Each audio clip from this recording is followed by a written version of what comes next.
गुड़ाए विषय ध्यान कर सारी। प्रथम विषय गोटे उत्तम ख्रीष्ट विश्वासी चिन्ह होची से वास्तव में परित्राण प्राप्त मन परिवर्तन करी परित्राण प्राप्त होइथिबो एवं पिता पुत्र पवित्र आत्मा नाम रे डुबन ग्रहण करिथिबो। आ द्वितीय विषय होची से पवित्र आत्मा रे परिपूर्ण होइथिबो किंबा पवित्र आत्मा रे पूर्ण अभिषिक्त हेबा पय अपेक्षा करुथिबो। तृतीय ईश्वरंकर वाक्य पय क्षुधित तृषित रहिबो एवं से तार जीवन शिक्षणीय हेबा दरकार।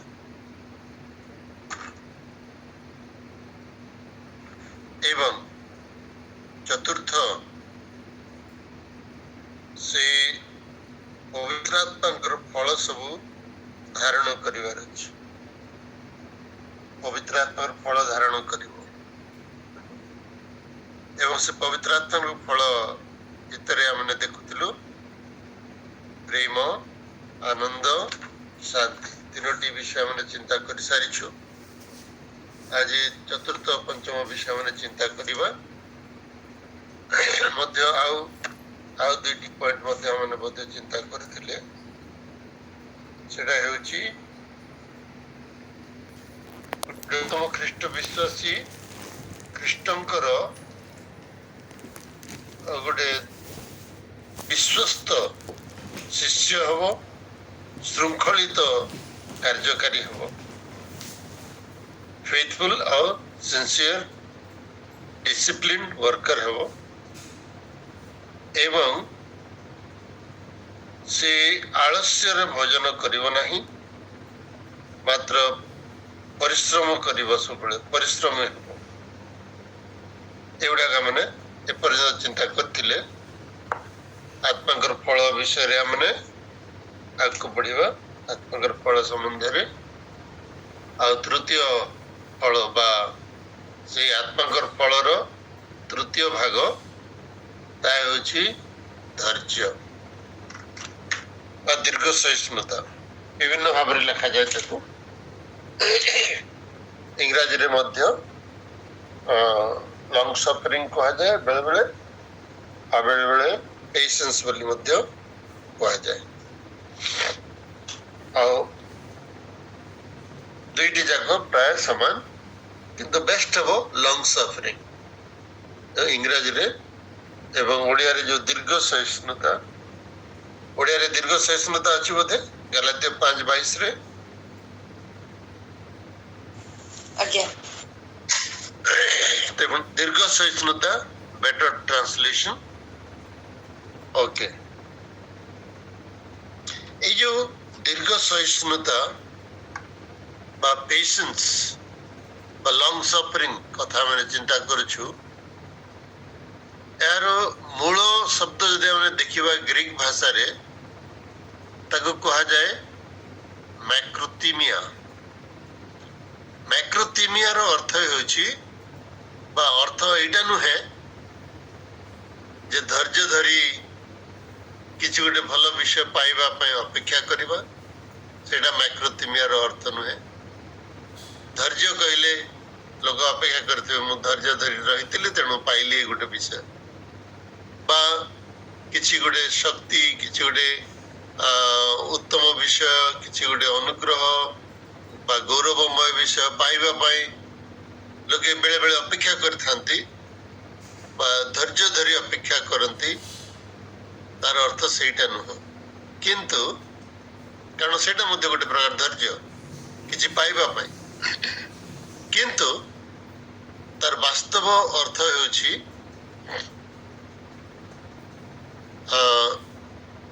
मंद जगत रे आनंदर सहित प्रभुंक निमंते दुख कष्ट एवं विभिन्न प्रकार निंदा ताड़ना ए सब सही जीवा से दीर्घ सहिष्णु बोली कहा जाए सही जीवा विषय मंद जगत रे प्रभुंक निमंते प्रभुकर पिला हेतबारु आनंदर सहित सब किछि सही जीवा एटा होछि आत्मा को ଫଳ। କାରଣ ଅନେକ ଏଇ ପୃଥିବୀରେ ଅଛନ୍ତି ଯୋଉମାନେ ଧୈର୍ଯ୍ୟପୂର୍ଣ୍ଣ, ଧୈର୍ଯ୍ୟ ଧରି ସେମାନେ ବହୁତ କିଛି ଅପେକ୍ଷା କରିଥାନ୍ତି ଏବଂ ପାଇଥାନ୍ତି, କଷ୍ଟ ସ୍ୱୀକାର କରିଥାନ୍ତି କିଛି ପାଇବା ପାଇଁ। କିନ୍ତୁ ଆମମାନଙ୍କର ଖ୍ରୀଷ୍ଟିଆନ ଜୀବନରେ ଅବଶ୍ୟ ଆମେ ଅପେକ୍ଷା କରୁଛୁ, ଧୈର୍ଯ୍ୟ ଧରୁଛୁ ପ୍ରଭୁଙ୍କର ରାଜ୍ୟ ନିମନ୍ତେ ଯିବା ପାଇଁ ଏବଂ ଅନନ୍ତ ଜୀବନ ପାଇବା ପାଇଁ। କିନ୍ତୁ ବେଶୀ ଆତ୍ମାଙ୍କର ଫଳ ଆମମାନଙ୍କୁ ସହିବା ବିଷୟରେ କୁହାଯାଉଛି ଏହି ସ୍ଥାନରେ। ଦୀର୍ଘ ସହିଷ୍ଣୁ ହେବା ମାନେ ବହୁତ ସମୟ ପର୍ଯ୍ୟନ୍ତ, ଟିକେ ପାଇଁ ନୁହେଁ, ଦୀର୍ଘ ସହିଷ୍ଣୁ ଅର୍ଥାତ୍ ଜୀବନର ଶେଷ ପର୍ଯ୍ୟନ୍ତ, up to our last breath, ଶେଷ ନିଶ୍ୱାସ ପର୍ଯ୍ୟନ୍ତ ଧୈର୍ଯ୍ୟ ଧରିବା, ଶେଷ ନିଶ୍ୱାସ ପର୍ଯ୍ୟନ୍ତ ଆମେ ସହିଯିବା ସବୁ କିଛି। ଆମର ଚତୁଃପାର୍ଶ୍ୱରେ ଯାହା କିଛି ହେଉଛି ଆମମାନଙ୍କର ଜୀବନରେ ସହିବା ହେଉଛି ଆତ୍ମାଙ୍କର ଫଳ। ଆଉ ତାହା ପବିତ୍ର ଆତ୍ମା ମାନଙ୍କୁ ଶକ୍ତିଯୁକ୍ତ କରିଥାନ୍ତି। ତାଙ୍କର ଶକ୍ତିରେ ଆମେ ସେସବୁ ସହିଥାଉ ପ୍ରଭୁଙ୍କର ଅନୁଗ୍ରହରେ।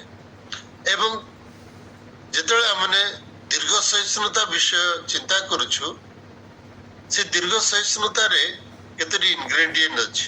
ତାହା ହେଉଛି ପ୍ରଥମେ ହେଲା ସ୍ଲୋ ଟୁ ଆଙ୍ଗର। ଯେ ଦୀର୍ଘ ସହିଷ୍ଣୁ ହେବ ସେ କ୍ରୋଧ କରିବ ନାହିଁ ବା ବହୁତ ଧୀର ହେବ, ହଠାତ୍ ସେ ଆଶୁକ୍ରୋଧୀ ହେବ ନାହିଁ। এই ପ୍ରକାର ବ୍ୟକ୍ତି ଯାହା ଜୀବନରେ ଆତ୍ମାଙ୍କର ଫଳ ଅଛି ଆଉ ଯେ ଦୀର୍ଘ ସହିଷ୍ଣୁ, ସେ ଆଶୁକ୍ରୋଧୀ ହେବ ନାହିଁ, ହଠାତ୍ ରାଗିଯିବ ନାହିଁ, କ୍ରୋଧକୁ ସମ୍ବରଣ କରିବ ଏବଂ ସେଇ ସନ୍ଦର୍ଭରେ ଆମେ କେତୋଟି ବାକ୍ୟ ପଢିବା। ଶୀଘ୍ର ଶୀଘ୍ର ଜଣେ ପ୍ରସ୍ତୁତ ଥାନ୍ତୁ, ବାକ୍ୟ ପଢିବା ପାଇଁ ଗୁଡାଏ ବାକ୍ୟ ଅଛି ପଢିବା ପାଇଁ। ପ୍ରଥମରେ ଆମେ ଦେଖିବା ଗୀତ ସଂହିତା 37:8, Psalm 37:8। ଆଉ ଜଣେ ଖୋଲନ୍ତୁ 103:8। କ୍ରୋଧରୁ କ୍ଷାନ୍ତ ହୁଅ ଓ କୋପ ପରିତ୍ୟାଗ କର, ଆପଣଙ୍କୁ ବିରକ୍ତ କର ନାହିଁ, ତାହେଲେ ତାହା କେବଳ ଦୁଷ୍କର୍ମ କରିବାକୁ ପ୍ରବର୍ତ୍ତାଏ। କ୍ରୋଧ କରିବାକୁ କ୍ଷାନ୍ତ ହୁଅ ମାନେ ଆମେ କ୍ରୋଧ କଲେ କଣ ହବ? ଖାଲି ଦୁଷ୍କର୍ମ ହବ ବା କିଛି ଭୁଲ ହବ, ଭଲ କିଛି ହେଇପାରିବ ନାହିଁ। ଆମମାନଙ୍କର ପରମେଶ୍ୱର ଯାହାଙ୍କର ଆମେ ଯଦି ସନ୍ତାନ, ଆମମାନଙ୍କର ପରମେଶ୍ୱରଙ୍କର ଗୁଣ କଣ? ସେ କ୍ରୋଧରେ ଧୀର, ଅତ୍ୟନ୍ତ ଦୟାଳୁ। ଯାହା ଗୀତ ସଂହିତା 103:8 ଆମେ ପଢୁ। ଆଉ ତାପରେ ପରେ ଆମେ ପଢିବା 145:8।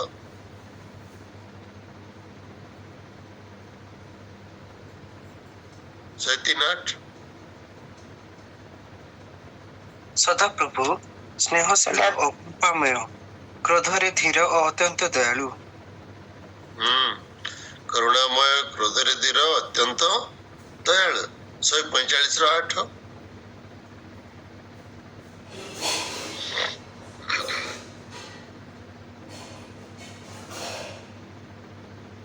ସଦାପ୍ରଭୁ କୃପାବାନ ଓ ସ୍ନେହଶୀଳ, କ୍ରୋଧରେ ଧୀର ଓ ଦୟାରେ ମହାନ। ସେମ୍ ଜିନିଷ ଲେଖା ହେଇଛି। ତେବେ ଆମମାନଙ୍କର ପରମେଶ୍ୱର ସେ ଦୟାଳୁ, କ୍ରୋଧରେ ଧୀର, କରୁଣାମୟ। ଯଦି ଆମମାନଙ୍କର ପ୍ରଭୁ ସେମିତି, ଆମମାନେ ମଧ୍ୟ ସେମିତି ହେବା ଦରକାର। କାରଣ ଯେମିତି କଥାରେ ଅଛି, ମାତା ଗୁଣେ ଦୁହିତା, ଯୋଉଟା ନେଗେଟିଭଲି କୁହାଯାଏ, ଆଉ କୁହାଯାଏ ଜିସ୍କା ବାପ ଘୋଡ଼ା ଚଢା ତ ଉସ୍କା ବେଟା କ୍ୟା ଥୋଡ଼ା ଥୋଡ଼ା, ଏମିତି କୁହନ୍ତି। ମାନେ ବାପା ଯେମିତି ପୁଅ ସେମିତି, ମା ଯେମିତି ଝିଅ ସେମିତି କୁହନ୍ତି ସାଧାରଣତଃ। ତେଣୁ ଆମମାନେ ଆମମାନଙ୍କର ସ୍ୱର୍ଗୀୟ ପିତା ଯଦି କ୍ରୋଧରେ ଧୀର, ଅତ୍ୟନ୍ତ ଦୟାଳୁ, ଦୀର୍ଘ ସହିଷ୍ଣୁ, ଆମମାନେ ମଧ୍ୟ ଠିକ ସେଇଭଳି ହେବା। ସେ ଆମମାନଙ୍କର ଦୋଷ ଅପରାଧକୁ କେତେ ସହି ଯାଉଛନ୍ତି। ଆମମାନଙ୍କର ପ୍ରଭୁ ଯୀଶୁ ଯେତେବେଳେ ଏଇ ଜଗତରେ ଥିଲେ କେତେ କଣ ନ ସହିଲେ, ସେ ସବୁ କିଛି ସେ ସହୁଥିଲେ ଏବଂ ଫେରି ତାଙ୍କର ଶତ୍ରୁମାନଙ୍କୁ ମଧ୍ୟ ସେ କ୍ଷମା ଦେଉଥିଲେ। ଏବଂ ସେଇଟା ତ ପରେ ଦେଖିବା, ସେ ବାକ୍ୟ ପଢିବା। ଆମେ ଦେଖିବା ଆହୁରି ହିତୋପଦେଶ 14:29। Proverbs 14 verse 29 पढ़न्तु।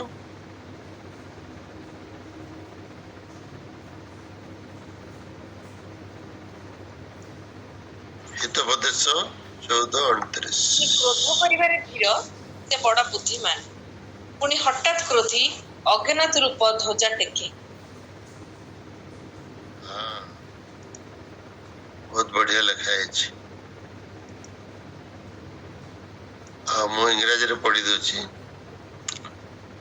People with understanding control their anger. जो मानकर अंडरस्टैंडिंग बुद्धि ज्ञान किछि अछि, ज्ञानी लोक से क्रोध को से कंट्रोल करता है।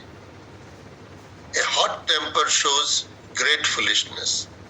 किंतु जे हॉट टेम्पर शॉर्ट टेम्पर व्यक्ति से कौन देखाउछि तद्वारा तार मूर्खता प्रकाश करुछि। तेणु क्रोध करिबा द्वारा आमनकर मूर्खता प्रकाश पाउछि, किंतु क्रोध कंट्रोल बा संवरण करिबा होछि बुद्धिर विषय, ज्ञानवान रो विषय। आ तापरे तार तळ पदर जदि हमने पढ़िया बहुत सुंदर लिखाई छै। A peaceful heart leads to a healthy body. Jealousy is like cancer in the bones. But a peaceful heart, जे कि क्रोध करे नहीं, अधैर्य होए नहीं, जार हृदय शांत, तार शरीर मध्य सुस्थ सबल रहइबो बोली लिखाई छै। आ नहेले जदि जेलसी, अधैर्य, क्रोध इत्यादि रहिबो ताहा हमन को जमती कैंसर अस्थि को नष्ट करे से प्रकार विषय जेलसी। एनीवे, तेणु प्रिय भाई भणी माने, प्रभु को दास दासी माने, ये जो मैक्रोथीमिया रो अर्थ होची ताहा जे हमें क्रोध को संवरण करिबा, दीर्घ सहिष्णु हेबा। तापर हितोपदेश 16 रो 32 भी पढ़िबा। Proverbs 16:32 जे क्रोध 29:11 जे क्रोधरे धीर से वीर अपेक्षा श्रेष्ठ, आत्मकरे कर्तृत्व करे से नगर जयकारी भल।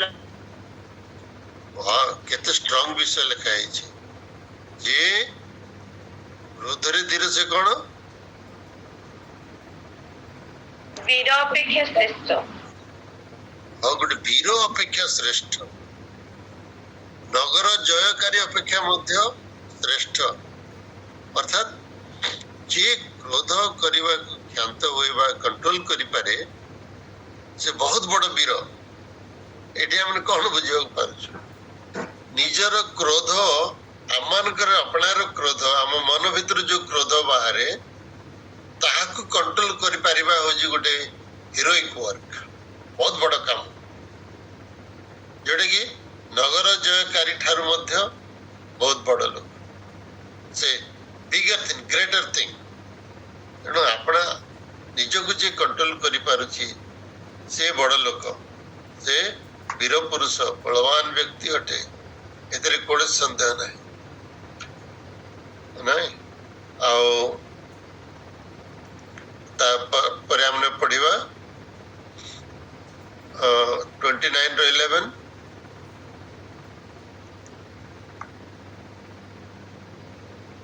पढ़तो। मूर्ख आपणार सब क्रोध प्रकाश करे, मात्र ज्ञानी ता संभाळी क्षांत करे। देखो जे क्रोध करे ताको ज्ञानी बोली कहा जाई पारिबो नहीं। माने केवल ज्ञानी व बुद्धिमान लोक से तार क्रोध को कंट्रोल करे। हठात बस्टिंग करिबा एटा मूर्खामी, एटा मूर्खतार चिन्ह।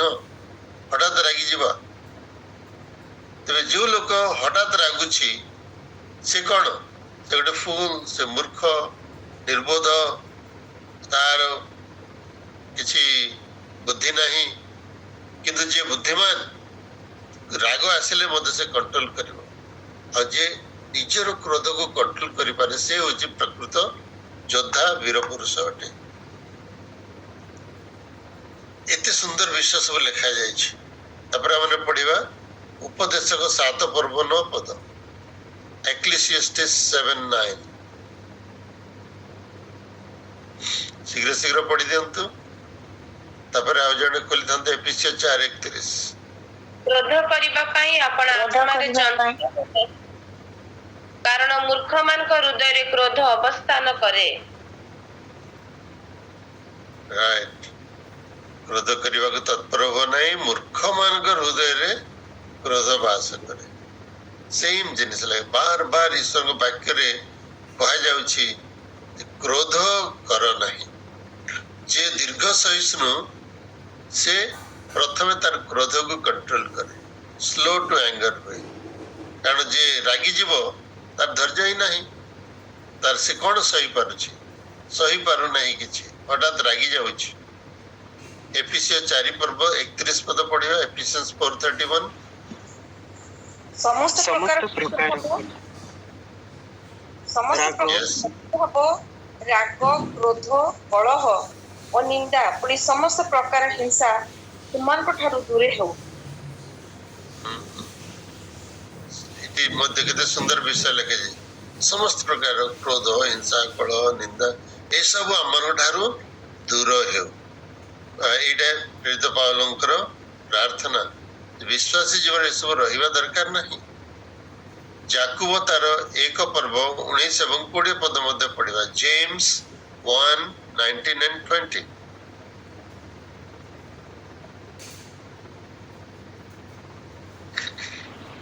हे मोर प्रिय भाई माने तुमने ଏହା ଜ୍ଞାତ ଅଛ ପ୍ରତ୍ୟେକ ଜଣ ଶୁଣିବାରେ ତତ୍ପର କହିବାରେ ଧୀର ପୁଣି କ୍ରୋଧ କରିବାରେ ଦୂରେ ହଉ କାରଣ ମନୁଷ୍ୟର କ୍ରୋଧ ଈଶ୍ୱରଙ୍କର ଗ୍ରାହ୍ୟ ଧାର୍ମିକତା ସାଧନ କରେ ନାହିଁ।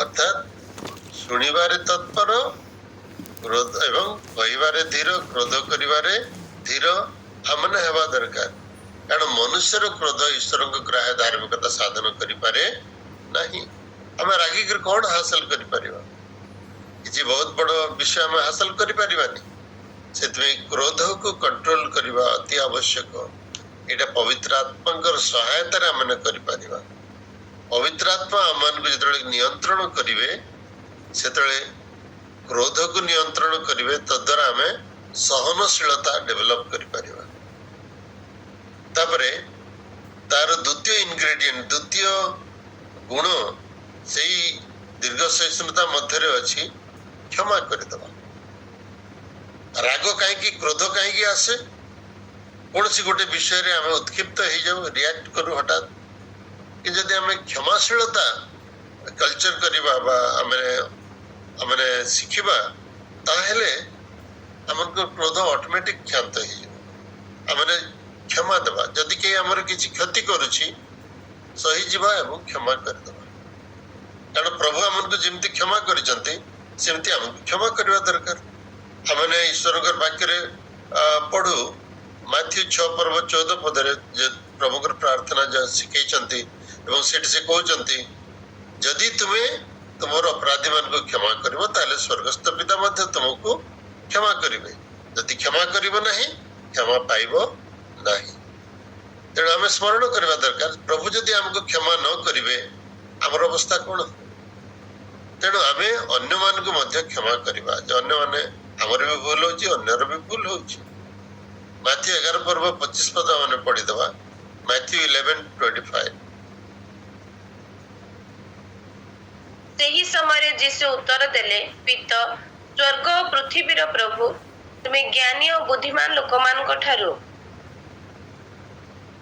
ଏହି ସମସ୍ତ ବିଷୟ ଗୁପ୍ତ ରଖି ଶିଶୁମାନଙ୍କ ନିକଟରେ ପ୍ରକାଶ କଲ ଏ ନିମନ୍ତେ ତୁମର ସ୍ତୁତିବାଦ କରୁଅଛି। ओके माने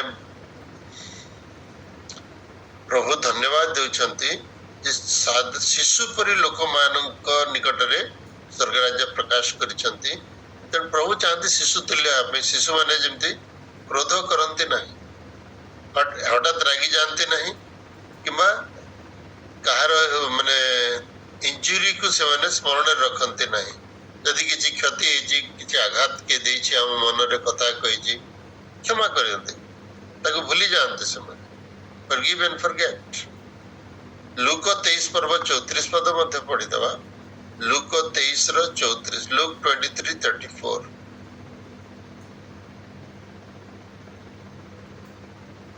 ସେତେବେଳେ ଯୀଶୁ କହିଲେ ପିତ ଏମାନଙ୍କୁ କ୍ଷମା କର କାରଣ ଏମାନେ କଣ କରୁଅଛନ୍ତି ତାହା ଜାଣନ୍ତି ନାହିଁ।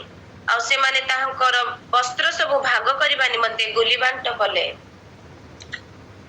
ओके प्रभु जीशु जे कि आमनकर सृष्टिकर्ता आमनकर परित्राण करता से मध्य क्रूस उपरे थाई मध्य क्षमा मागुथिले तांको जो माने ताड़ना करुथिले मारुथिले कष्ट देउथिले एवं जो माने क्रोड़ा प्रहार करुथिले सेमाननको मध्य से कहथिले पिता एमानको क्षमा करो।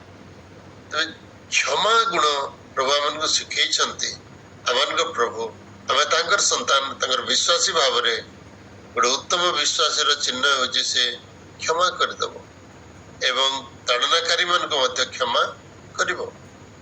एब्री 8 पर्व 12 पदरे आमने मध्य ताही पढु एब्री 8:12 हिब्रू 8:12 कारण आम्भे सेमानक अधर्म प्रति सदय हेबा पुणी सेमानकर पाप सब स्मरण रे आनिबा नाही। एटा परमेश्वर कहते सेमानकर अधर्म क्षमा करदेवा तांकर पाप सब मन रखिबा नहीं। प्रभु पाप को आ स्मरण रे आनंती नहीं स्मरण रे आनिबा नहीं।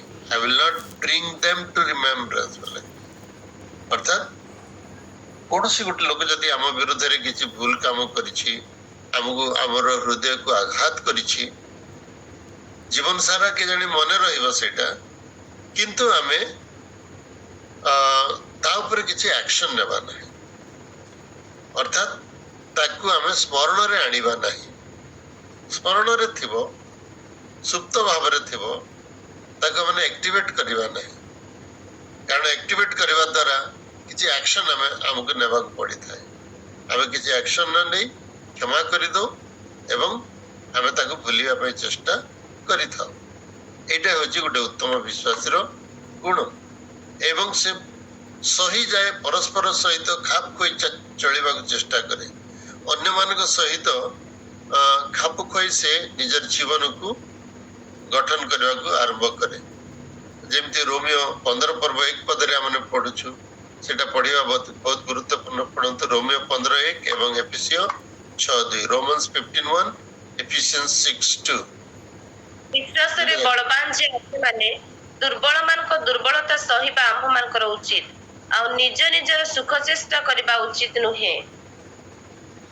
राइट दुर्बल मानकर दुर्बलता सहिबा अनेक समय मंडली गुड़ाक बहुत कन्फ्लिक्ट समस्या हुए तार कारण है गोटे कारण हूँ जे कौन सी गोटे दुर्बल विश्वासी थी से किसी भूल करदे क्षमा न दे समालोचना करी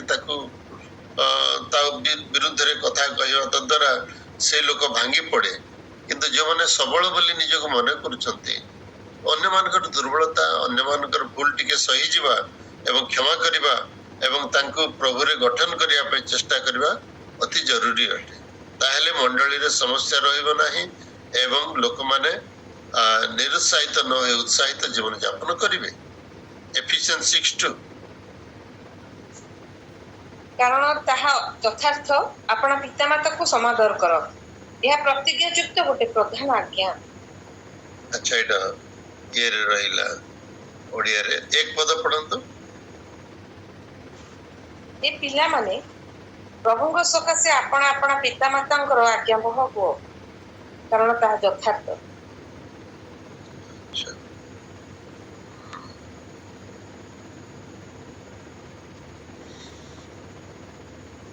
सर एटा एफिशियन मते गलातिया 6:2 पढंतु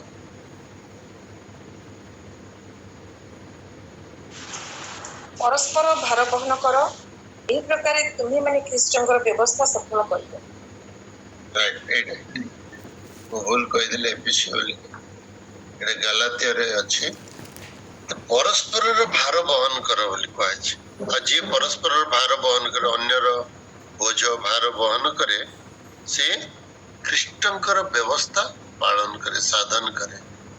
प्रभुंकर व्यवस्था होची जे हमें परस्पर भार बहन करिवा पुरातन नियम व्यवस्था थिला जैसा को तैसा जे जहाँ करुछि ताहाको सेमती बराबर कर दियो किंतु नूतन नियम रे प्रभु यीशु कहिसंती परस्पर भार बहन करिया पई परस्पर को क्षमा करिया पई तेणु गोटे उत्तम विश्वासी अन्यर भार बहन करिथाए निजर केवल नुह निजर परिवार केवल नुह अन्य मानकर बोझ उठैताए भार बहन करिथाए तेणु एई प्रकार लोक होची दीर्घ सहिष्णुता तार डेवलप करूची से पवित्र आत्मा साहाय्य रे आ एई गुण आमे जतले देखु गोटे व्यक्ति भितरे मैं जानिबा ए व्यक्ति ठारे पवित्र आत्मा फल अछि आ से ए समस्त कार्य जतले करूछि ता भितरे भद्रता नम्रता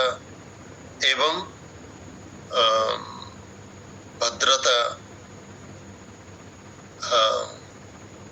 एवं शालीनता ए सब ता जीवन देखा जीवो तार कार्य रे कथावार्ता रे तार एक्शन रे तार उद्देश्य रे ए सब प्रतिफलित हबो नम्रता भद्रता एवं खाप खुआई चलिबार विषय ता भितरे रहिबो जतले ए समस्त रहिबो शालीनता हम जीवन देखा जीवो आमे निश्चित भाव रे समस्त सहित उत्तम भाव रे आमे आचरण करि परिबा एवं कॉन्फ्लिक्ट आम जीवन रु दूर हबो कारण जीसु जे भली थिले तांको भली हम नम्रता रे आचरण करी तांकर पदांक हम अनुसरण करिबा पदांक अनुसरण करिबा दरकार आज जो द्वितीय कोरिन्थ 12 पर्व पढुतिले सेटा मु जले देखुतिले मते बहुत बढ़िया लागला गोटे विषय जेटा मु आपनको दृष्टि आकर्षण करिया पई चाहूची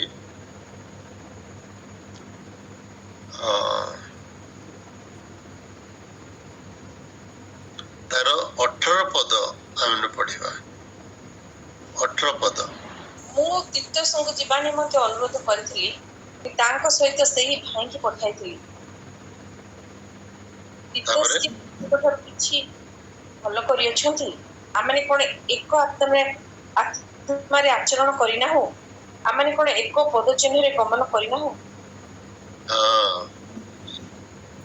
ଏକ ପଦ ଚିହ୍ନରେ ଗମନ କରିନାହୁ କିନ୍ତୁ ଇଂରାଜୀରେ କେମିତି ଲେଖା ହେଇଛି ଦେଖନ୍ତୁ for we have the same spirit and walk in each other's steps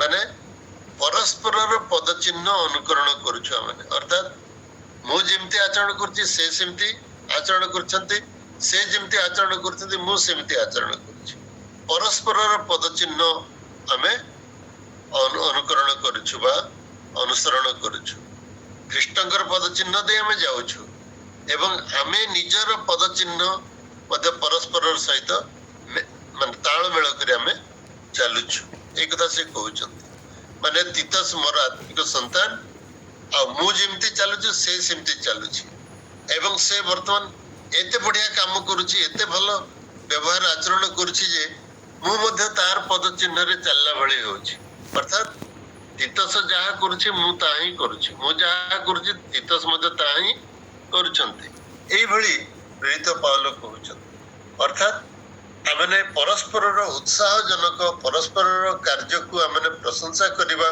परस्पर सेवा को प्रशंसा करिबा एवं काहा को आमे न्यून मने न करिबा काहा को आमे नीच दृष्टि न देखिबा एटा हो जे गोटे ख्रिस्टियन रो उत्तम गुण जहा कि दीर्घ सहिष्णुता मध्य रे देखा जाय थाए तेणु प्रिय भाई भणी माने आमने एई प्रकार जीवन यापन करिबा हम समस्तंकर कर्तव्य ख्रीष्टंकर पद चिन्ह दे आमने गमन करिबा पुणी परस्पर को आमने उत्साहित करिबा ताहेले कोन हबो आमनकर कथावार्ता आमनकर चलचरण आचार व्यवहार काहा को दुख देबो नाही काहा को कष्ट देबो नाही मात्र आमे अन्य मानकर गठन करिबारे सहायक हबो याकूब 3 पर्व 17 पद रे मध्य गोटे सुंदर विषय लिखा है जहाँ मैंने पढ़िबा जेम्स 3:17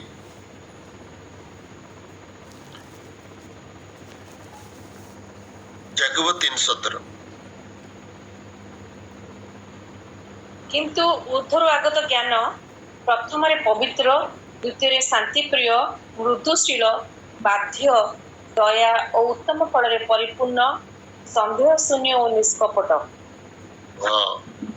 ଊର୍ଦ୍ଧ୍ୱରୁ ଆଗତ ଜ୍ଞାନ ବିଷୟରେ କୁହାଯାଉଛି।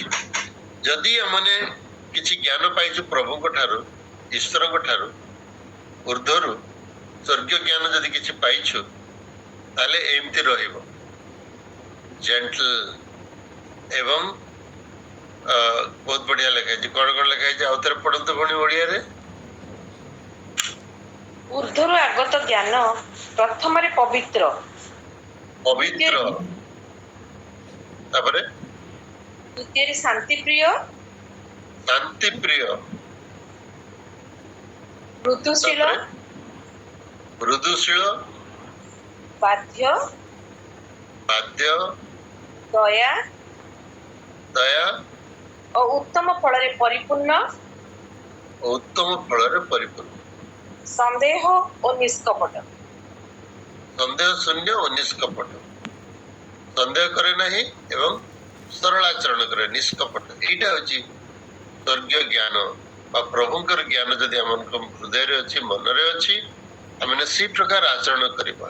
ଏଇ ପ୍ରକାର ବ୍ୟକ୍ତି ଦୀର୍ଘ ସହିଷ୍ଣୁ ହେବାରେ କିଛି ଅସୁବିଧା ହେବ ନାହିଁ ବା ତାକୁ କିଛି ସଂଘର୍ଷ କରିବାକୁ ପଡିବ ନାହିଁ। ସେ ଯାହା କଲେ ମଧ୍ୟ ସହିଯିବ, କ୍ଷତି ହେଲେ ମଧ୍ୟ ସହିଯିବ। ଏବଂ ଏଇଟା ହଉଛି ସହିବାର ଯୋଉ ଗୁଣ ଆମେ ଡେଭଲପ କରିବା ଦରକାର। ଆଜିକାଲି କିଏ ଜାଣେ ଆମକୁ ଏଇ ଗୁଣ ବହୁତ ଆବଶ୍ୟକ ଅଛି। ଅନ୍ୟ ଆନନ୍ଦ କରିବା ସମସ୍ତେ, ଖୁସି ମନେଇବା ସମସ୍ତଙ୍କୁ ଜଣା, କିନ୍ତୁ କଷ୍ଟ ସମୟରେ କିଏ ଯଦି ଆମକୁ ଅସୁବିଧାରେ ପକଉଛି, ତାହେଲେ ଯଦି ଆନନ୍ଦ କରିପାରୁଛୁ, ତାହେଲେ ଆମଙ୍କର ଦୀର୍ଘ ସହିଷ୍ଣୁତା ଡେଭଲପ କରୁଛି।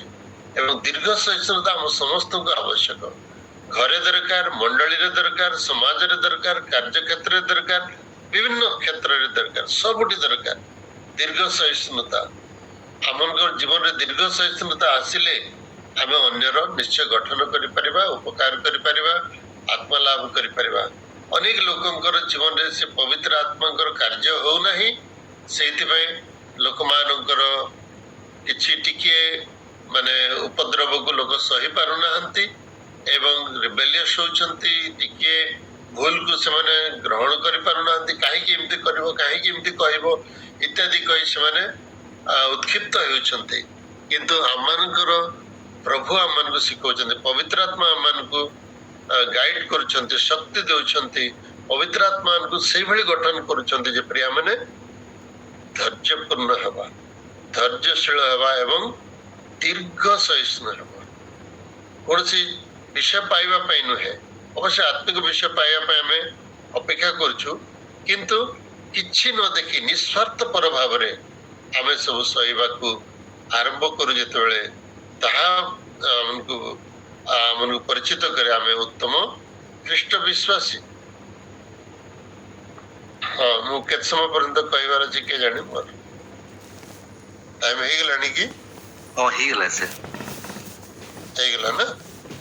ଓକେ, ତେବେ ମୁଁ ଏଇଠି ବନ୍ଦ କରିବା ପାଇଁ ଚାହୁଁଛି। ପରବର୍ତ୍ତୀ ସମୟରେ ଆମମାନେ କାଇଣ୍ଡନେସ୍ ଓଡ଼ିଆରେ କଣ ଲେଖା ହେଇଛି କେଜାଣି?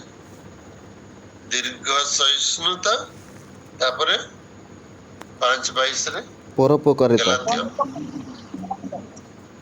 ପରୋପକାରିତା। ତ ଇଂରାଜୀ ଲେଖା ଅଛି କାଇଣ୍ଡନେସ୍ ବା ପରୋପକାରିତା, ଆମେ ଓଡ଼ିଆରେ ସେ ବିଷୟରେ ଆମେ ଚିନ୍ତା କରିବା। ହାଉ ଏ ଖ୍ରୀଷ୍ଟିଆନ ମଷ୍ଟ ବି କାଇଣ୍ଡ ଟୁ ଅଦର୍ସ। କାଇଣ୍ଡନେସ୍ ତା ଭିତରେ ରହିବା ଦରକାର, ସେଇ ବିଷୟରେ ଆମେ ଚିନ୍ତା କରିବା। ପ୍ରଭୁ ଆମ ସମସ୍ତଙ୍କୁ ଦୀର୍ଘ ସହିଷ୍ଣୁ ହେବା ପାଇଁ ସାହାଯ୍ୟ କରନ୍ତୁ। ଏଇଟା କଲଚର କରିବା ଡିଫିକଲ୍ଟ, କିନ୍ତୁ ପବିତ୍ର ଆତ୍ମା ସାହାଯ୍ୟ କଲେ ନିଶ୍ଚୟ ଆମେ ତାହା କରିପାରିବା। ପ୍ରଭୁ ଆମ ସମସ୍ତଙ୍କୁ ପବିତ୍ର ଆତ୍ମା ସାହାଯ୍ୟ କରନ୍ତୁ ଦୀର୍ଘ ସହିଷ୍ଣୁ ହେବା ପାଇଁ, ମ୍ୟାକ୍ରୋଥିମିଆ ଡେଭଲପ କରିବା ପାଇଁ ଆମ ସମସ୍ତଙ୍କୁ ସାହାଯ୍ୟ କରନ୍ତୁ। ଆମେନ୍। ଗଡ୍ ବ୍ଲେସ୍ ୟୁ। Amen. Amen.